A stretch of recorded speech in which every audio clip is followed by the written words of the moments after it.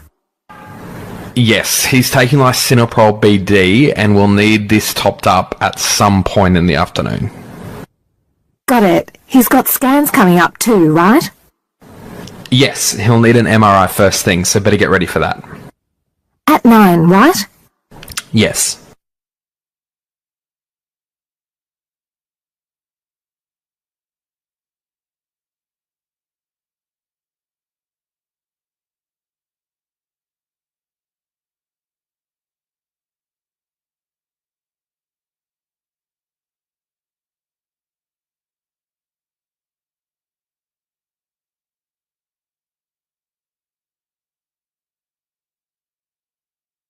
Part C. In this part of the test, you'll hear two different extracts. In each extract, you'll hear a healthcare practitioner talking about aspects of their work. 4 questions 31 to 42. Choose answer A, B, or C, which you think best fits according to what you hear. Extract 1. Questions 31 to 36. You hear an interview with obstetrician Jessica Day discussing fertility. You now have 90 seconds to read questions 31 to 36.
Hello and welcome to the Health Matters podcast. We'll be discussing fertility today with Dr. Jessica Day. Welcome to London, Dr. Day. It's a real pleasure, Ricky. I'm absolutely loving the weather too. For once, it's actually sunny here. So, today we'll be discussing the impact of the biomedical industry on fertility in general, and why more people are turning to tech for the assistance. That's right. You see, the biomedical industry is booming in all parts of the world that have access to advanced technology, such as cancer treatment, medical, surgical treatment using cryotherapy, and laser management during invasive surgical procedures, as well as fertility treatment using frozen ova and ovaries. In general, fertility rates in women worldwide have decreased with the advent of feminist and neo-feminist movements. A lot of women these days who want to have children are opting to do so later in life after they've achieved all their educational and career aspirations. It is because of these women that many fertility treatment technologies are green-lighted. It would appear that in most cases, their viable ova are surgically extracted and kept in nitrogen at temperatures above 200 degrees Celsius for as long as they want, until they are ready. The ova are kept even past menopause for the women who desire starting families a little later in their lives. Furthermore, with the current increase in cancer rates in the world, Many women find themselves contracting the disease and requiring aggressive cancer treatment. Most of the women with cancer who undergo chemotherapy and radiotherapy consider this a preemptive measure, preserves their ovaries that would otherwise be destroyed in the processes of cancer treatment. I see. What would you consider to be the main asset of the fertility clinics, and would you tell us a bit about the research you were involved in recently and its global reception? Sure. Where shall I start? Let's start with talking about how there are other forms of fertility treatments alongside freezing ova and ova donations. Sperm or ova donations, in vitro fertilization, surrogacy, and use of spare embryos, among others. Whilst awareness of these options is increasing, in the United Kingdom, for example, fertility treatment is still not as widespread as in the United States of America and other developed countries.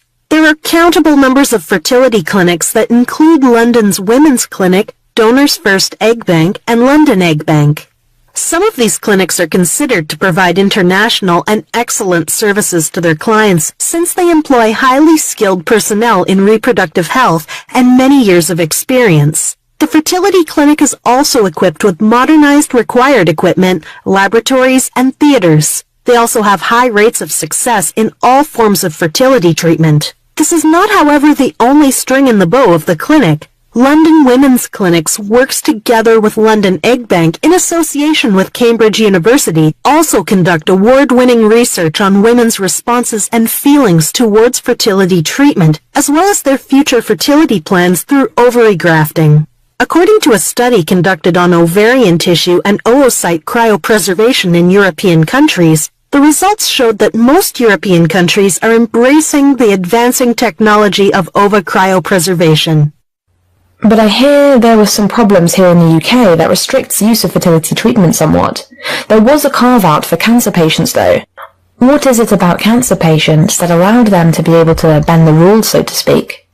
Well, in the UK, several rules govern fertility treatments, and there should be sound reasons why one should require ova cryopreservation, such as medical conditions like cancer or non-medical conditions, that one must give a valid reason for doing so. The rules are flexing as time passes, and several studies show that soon, many people in the UK will embrace fertility treatment. With regards to cancer patients, however, regulation is less strict. Patients are often given time to decide their future fertility goals and then make a choice on whether they want to have their oocytes preserved or not. In such cases, the government can help in funding the cryopreservation of the oocytes from the cancer patients since it is for medical reasons. For non-medical purposes, the women needing cryopreservation is required of a certificate by the law, which is renewable after 10 years, and failure to do so, the process is considered illegal. What happens post-fertility treatment then?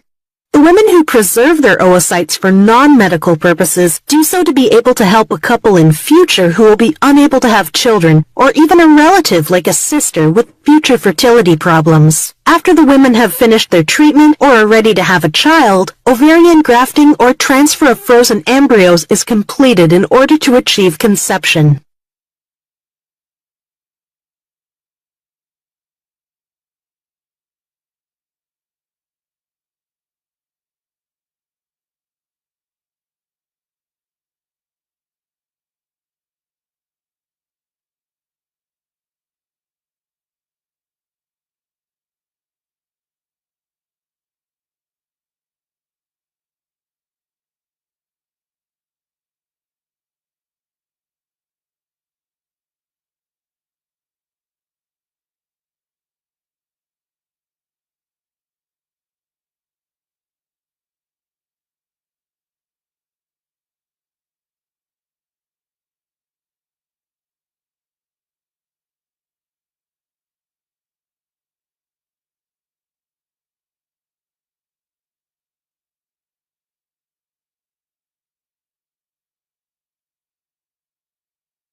Extract 2, questions 37 to 42. You hear an interview with hematologist Christine Ford about blood donation. You now have 90 seconds to read questions 37 to 42.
Hello, my name is Dr. Christine Ford.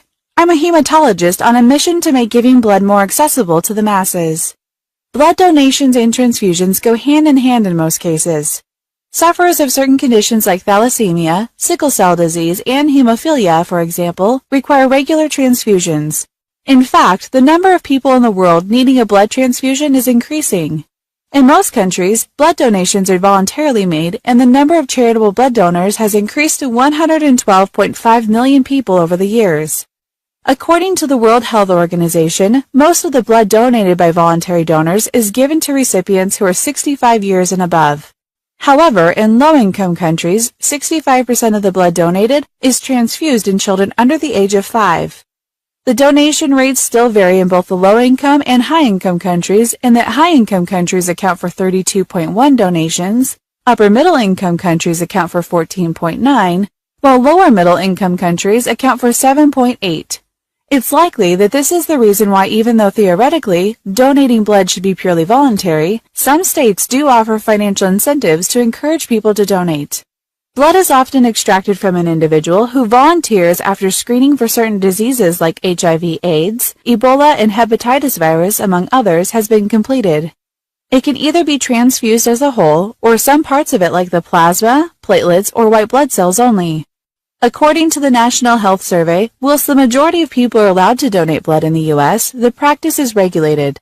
One such regulator is the Advisory Committee of Safety of Blood, Tissues, and Organs, who released new rules regarding the treatment of donors in 2017. According to a National Health Survey in the United Kingdom, the number of daily blood donors needed to provide enough blood for the number of transfusions that occur daily is 6,000 donors per day.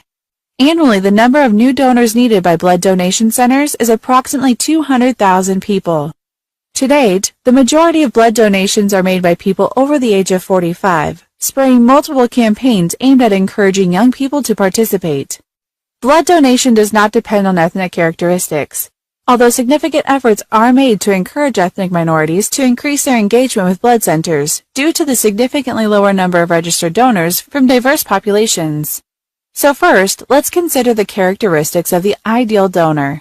The person must be fit, healthy, and free of viruses like HIV/AIDS or any type of cancer. Ideally, they would weigh between 7 and 25 stone and would be between 17 and 66 years of age. As an exception, previous donors can be aged up to and over 70 years old if they have given blood within the last 2 years. Assuming the aforementioned criteria is met, there is a preference for male donors over female donors, as their additional average body weight means that they are likely to have suitable iron levels. Furthermore, their platelet count is usually higher, and as such, they are on average able to give blood more frequently, every 12 weeks opposed to every 16 weeks for women. After a suitable donor is found, in order for a blood transfusion to take place, the blood must be screened, and it must be ensured that it is safe to use. The grouping and cross-matching of the donors and recipient's blood are also important prior steps. During the transfusion process, the recipient must be keenly monitored for any reactions to the blood being transfused. In addition, their vital signs like blood pressure, temperature, and pulse rate, among others, should be observed quarter-hourly and documented correctly throughout the whole transfusion process. Part of my mission to demystify the process of becoming a blood donor is speaking to people who have either given blood in the past or have given it serious consideration. Using an anonymous survey, I asked them why they decided to partake in this altruistic and life-saving act. I find that by anonymizing the results, we are able to elicit more candid responses, meaning that the reasons I hear are rather surprising.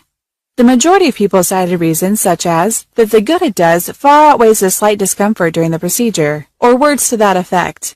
However, every now and then I'd come across a story about a person who felt that they would have died if it wasn't for their donor, and the stranger who made blood available to them. The new lease of life they now have has made them so grateful that they wish to pay the kindness forward to someone else. Regardless of the reasons they gave, it was rather surprising to find that not a single participant cited monetary reward.